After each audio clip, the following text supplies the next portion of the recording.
The night that rewrote her entire life didn't begin with chaos. It began with restraint. Isabella Cruz had mastered restraint early. She learned it the first time a professor dismissed her question because she looked too young. She learned it again when executives smiled politely and asked where her boss was, only to stiffen when they realized she was the boss. Restraint was how she survived being underestimated without letting bitterness swallow her whole. So when the neon lights of Las Vegas reflected in the tinted window of the rideshare and her phone buzzed with yet another message from her mother reminding her to behave responsibly, Isabella smiled calmly and silenced it. Tonight wasn't about responsibility. Tonight was about breathing again. The city pulsed as she stepped onto the sidewalk, heat rising from the pavement, music spilling from open doors, laughter echoing in the night air. The strip glowed like a promise, reckless, loud, unapologetic. It felt like another universe compared to Chicago boardrooms and family dinners where every decision she made was quietly evaluated. She adjusted the straps of her dress, deep emerald, elegant but bold, chosen not to impress anyone, but to remind herself she existed outside expectations. "Birthday girl," her friend Lena shouted, throwing an arm around her. 29 and finally free. Isabella laughed softly. Free for 48 hours. Then real life comes back swinging. Lena grinned. "That's why we make terrible decisions tonight." Isabella shook her head, smiling. "Only memorable ones." Fate, unfortunately, didn't bother asking her preference. She saw him near the bar before she fully processed it. Tall, broad-shouldered, relaxed in that irritating way of someone who never doubted his place in the world. His dark hair was messier than usual, sleeves rolled up, revealing forearms that looked like they'd been earned through work, not vanity. Ethan Morales, her brother's best friend. The man who had spent a decade treating her like an inconvenience. Like a fragile add-on to the real conversations. The man who teased her intelligence when she was younger, then dismissed her success when she surpassed expectations. And somehow, impossibly, the man who was now looking straight at her. Their eyes locked. For one suspended moment, the noise of the casino blurred. Lights dulled. Laughter faded. It was just them, 8 years of tension condensed into a heartbeat. Of course he'd be here. Vegas thrived on cruel coincidences. "Is that?" Lena started. "Yes," Isabella muttered. "Don't say his name." Too late. Ethan approached, expression unreadable, that familiar half-smile tugging at his mouth, the one that always felt like a challenge disguised as amusement. "Bella Cruz," he said, voice smooth. "Didn't expect to see you outside a spreadsheet." She straightened. "Didn't expect you to exist beyond my brother's shadow." His eyebrow lifted slightly. "Touché. You look," he paused as if choosing his words carefully. "Different." She tilted her head. "That happens when people stop seeing you as a kid." Something flickered in his eyes. Surprise. Interest. Something darker he didn't acknowledge. The tension wasn't new. It had lived between them for years. Sharp comments, debates that lingered too long, silences that said more than arguments ever could. Everyone assumed they disliked each other. The truth was far more dangerous. Hours later, Isabella had lost count of the tequila shots, the laughter, the way Ethan's presence no longer felt irritating, just electric. It was unsettling how easy it felt to talk to him without armor. How he listened instead of correcting. How his sarcasm softened when she challenged him back. To bad decisions, someone toasted. To Vegas, another voice added. Ethan leaned closer, his voice low near her ear. To things we'll pretend never happened. Her heart skipped. Scared. His smile was slow. Always. Someone joked about wedding chapels. Someone dared them. Pride did the rest. The chapel smelled like neon and regret. Pink lights blinked against cheap velvet walls. An Elvis impersonator adjusted his collar with the exhaustion of someone who'd seen worse. "This is insane," Isabella whispered, bouquet of plastic roses trembling in her hands.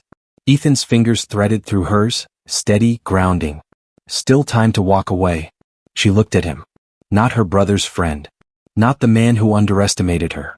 But the one who had always challenged her to sharpen her edges. "Why should I?" she asked quietly. The vows blurred. The ring was cheap metal. The kiss wasn't fake. It tasted like rebellion, tequila, and years of unspoken tension collapsing into something irreversible.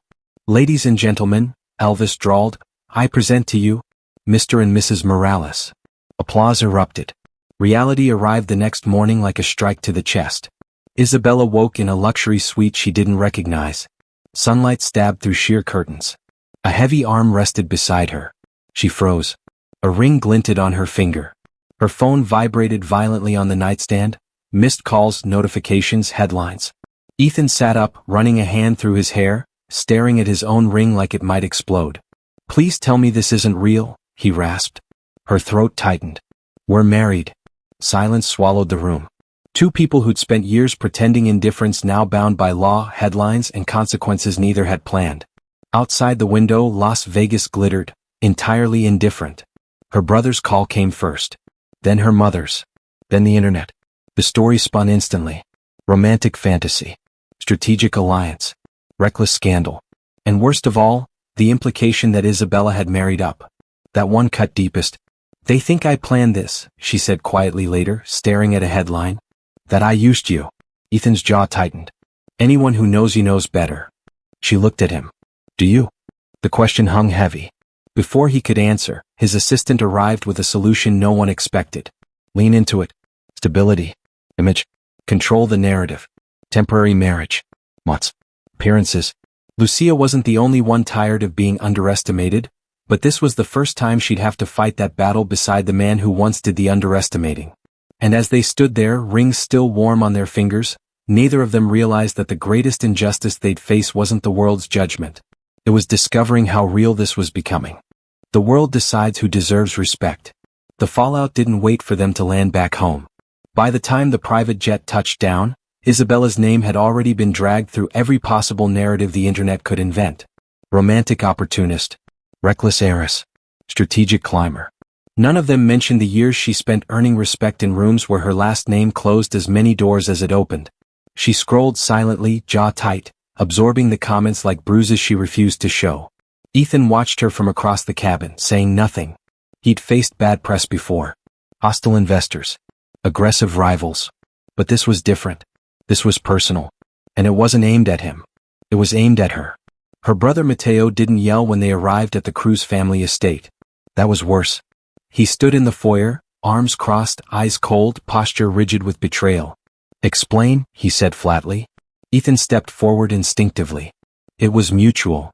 Matteo's gaze snapped to him. "I wasn't talking to you." Isabella lifted her chin. "I wasn't drunk enough to be manipulated, if that's what you're implying." "That's not what I'm implying," Matteo snapped. "I'm implying that you married the one man I trusted to protect you." Silence stretched. Isabella felt something crack, not fear but exhaustion. "I don't need protecting," she said quietly. "I need to stop being treated like a decision someone else has to approve." Matteo's jaw clenched. "You crossed a line." "No," she replied. "I stepped over one you drew without asking me." Later, alone in the guest wing, Isabella finally let herself breathe. Her hands shook as she removed her heels. Not from regret, from the weight of being judged again. Always judged. Ethan stood in the doorway, uncertain. He'll come around. She didn't look up. They always do. Once they decide I've proven myself enough. The temporary marriage arrangement became official within days. Lawyers. Statements. Carefully curated photos released to the press. Smiles that felt heavier each time they wore them. They moved into Ethan's penthouse for logistical reasons. It was spotless. Cold. Efficient. Isabella's presence disrupted it immediately. Her shoes lined the entryway imperfectly. Books appeared on surfaces that had once been bare. The coffee machine migrated 3 times until she declared its final position non-negotiable. "You don't like disorder," she teased. "I like predictability," he corrected. "Same thing," she replied. Their public appearances multiplied. Charity galas. Investor dinners. Media interviews where Isabella's intelligence was acknowledged only after she spoke twice as clearly as anyone else in the room. She noticed it. So did Ethan. At one event, a woman leaned toward Isabella with a smile sharpened like a blade. "You're very lucky." Isabella smiled back. "Luck didn't get me here." Ethan's hand tightened at her waist, not for show. For support. But the real test came behind closed doors. During a late-night board call, Isabella overheard voices she recognized. Doubt. Dismissal. Her name reduced to optics. "She's symbolic," one voice scoffed. "Not operational." Ethan ended the call early. She stood in the hallway, heart pounding, anger coiled tight. "They don't see me." "They will," he said. "When?" she asked sharply. "When I outperform them all." "Again?" He met her gaze. "Then let them." She took a breath. "Give me the Madrid expansion. Silence. Then he nodded. It's yours. The board meeting was brutal. Questions laced with condescension. Interruptions disguised as concern. Isabella answered with data, clarity, authority sharpened by years of being underestimated. By the end, no one spoke. Respect filled the room, reluctant, undeniable. In the elevator afterward, Ethan said quietly, I was wrong about you once. She raised an eyebrow. Only once. He smiled faintly. Never again. That night, neither of them slept. Because pretending was becoming harder. And the world was watching. When pretending becomes dangerously real. The first thing Isabella noticed was how quietly Ethan learned her. Not in grand gestures or dramatic declarations, but in small, almost invisible ways. The way he stopped rearranging the kitchen after she cooked. The way he brought her tea instead of coffee when she worked late. The way he waited before offering solutions, letting her speak until she finished. It unsettled her. Because kindness without an audience was rare. And because she was starting to rely on it. Their routines settled into something deceptively normal. Mornings that began with soft light and shared silence. Evenings that ended on opposite sides of the couch, tension humming between them like a current neither dared to name. Publicly they were flawless. Privately they were walking a line drawn too thin. At a fundraising gala, Isabella overheard the whispers again. Softer this time, more insidious. She didn't react. She never did. But Ethan noticed the tightening of her shoulders. Later, on the balcony, city lights flickering below, she finally spoke. They respect this marriage more than my work. He didn't argue. I know. That scares me, she admitted. What happens when it ends? Ethan leaned against the railing, eyes distant. Then we find out who actually sees you. Days later, pressure arrived from all sides. Media interviews asking about romance instead of results. Family dinners heavy with expectation.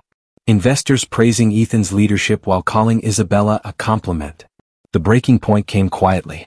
Isabella returned home late, heels in hand, exhaustion etched into every movement. Ethan was in the kitchen, glasses on, reviewing reports. He looked up instantly. Rough day? She nodded once. Without a word, he poured her water and slid it across the counter. She stared at it, then at him. Why are you nice to me when no one's watching? She asked softly. Because the truth scared him. Because you deserve it, he said. That night, she cried in the shower so he wouldn't hear. He heard anyway. The following week, Ethan invited her to a site visit. No press, no executives, just operations. She hesitated. You don't need me there. I want you there, he replied. And for the first time she believed him. At the site, workers listened when she spoke. Architects paused to consider her suggestions. One adjustment she proposed reshaped the entire layout. That's better, someone admitted. Ethan watched quietly. Later, alone, he said, You see what others miss. She exhaled. I've had to.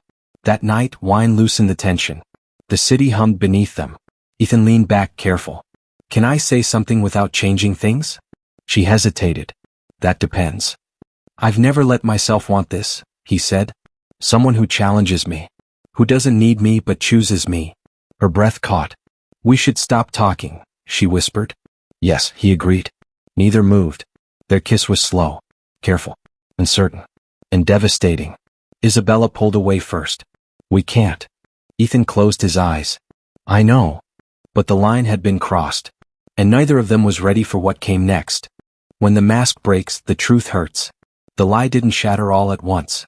It cracked in pieces, during interviews where Isabella's answers were edited down while Ethan's quotes became headlines. At dinners where compliments came wrapped in comparisons. In moments where she was praised as supportive instead of brilliant. She swallowed it all. Until she couldn't. The first public fracture happened at a leadership summit streamed live to millions. Isabella had been invited to speak on innovation, not as Ethan's wife, but as the architect behind the Madrid expansion's success. Halfway through her presentation, a moderator interrupted. We'll circle back, he said smoothly. Mr. Morales, would you like to comment on your wife's role in this transition? The room shifted. Isabella felt heat rise, not embarrassment but fury. Before Ethan could speak, she did. I don't need my role explained, she said calmly. I designed it. The silence that followed was electric. Afterward, backlash was swift. Some praised her confidence. Others called her aggressive, unlikable, ungrateful. That night, Ethan found her on the balcony, arms wrapped tightly around herself. I should have stopped it, he said. She shook her head. No. You should have trusted me to handle it. He flinched. The real blow came days later. Isabella discovered a private memo circulating among senior investors, a proposal suggesting she be removed from future leadership roles, to preserve stability if the marriage dissolves. She stared at the screen, hands trembling. Stability. She confronted Ethan immediately. You knew? She asked. His silence answered her. I was going to shut it down, he said quietly. I didn't want to add to your stress. You don't get to decide that for me, she snapped. That's the problem. Everyone thinks they're protecting me while erasing me. The argument was sharp, painful, honest. You never believed this would last, she said. He looked shattered. I didn't believe I deserved it. She left that night. Not for the cameras. Not for strategy. For herself. The media spun it instantly. Trouble. Cracks. Failure. But Isabella didn't disappear. She went public, not with scandal but with truth. She published a letter detailing her work, her qualifications, her refusal to be sidelined. She didn't name names. She didn't ask for sympathy. She demanded respect. The response was immediate. Women shared it. Leaders supported it. The narrative shifted. Ethan watched from the sidelines, forced to confront the cost of his silence. The final board vote approached, one that would determine not only Isabella's role, but the future of the company. For the first time she would walk into that room alone. And this time no marriage would speak for her. She never needed permission to be powerful. The boardroom felt colder than Isabella remembered. Not because of the temperature, but because this time no one rose when she entered. No polite smiles. No comforting glances. No assumptions that she'd soften the room simply by standing in it. Good. She didn't come here to be comfortable. She came here to be undeniable. The long glass table reflected faces that had once spoken about her as if she weren't present. Men who had dismissed her work as symbolic. Women who had quietly advised her to be patient. Executives who believed power was something borrowed, not built. Isabella placed her tablet on the table and stood. I won't take long, she said calmly. Because clarity doesn't require theatrics. A few shifted uncomfortably. She spoke without notes. She walked them through the Madrid expansion. The risks she calculated, the inefficiencies she corrected, the projections she exceeded.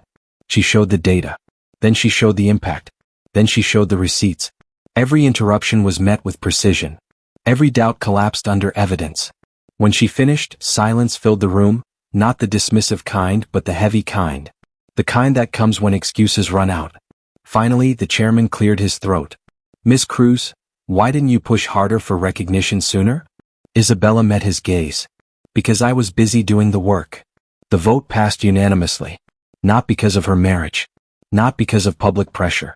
Because she was the most qualified person in the room. Outside the press waited. This time Isabella didn't smile for them. I was never lucky, she said into the microphones. I was underestimated. The statement went viral within hours. So did the apology.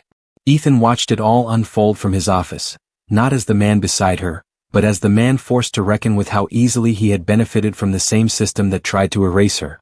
When he saw her later that evening, she was packing. I'm not leaving, she clarified when he stiffened. I'm deciding. He nodded. You should. He didn't argue. Didn't interrupt. Didn't explain.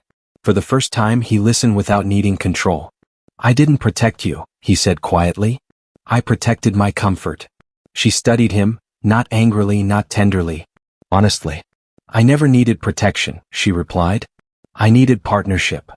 Silence stretched. Then he spoke again, voice steady but stripped bare. I don't want you to stay because the world expects it. I want you to stay because you choose it. She stepped closer. And if I don't? Then I'll respect you anyway. That was the moment everything changed. Not the wedding. Not the headlines. That moment. Weeks later they stood together again. Not on a stage, not in a boardroom, but in a quiet courthouse.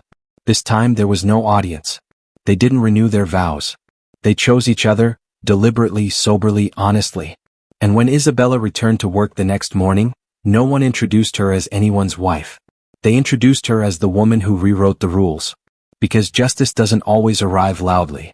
Sometimes it arrives when a woman stops asking to be seen, and dares the world to look away.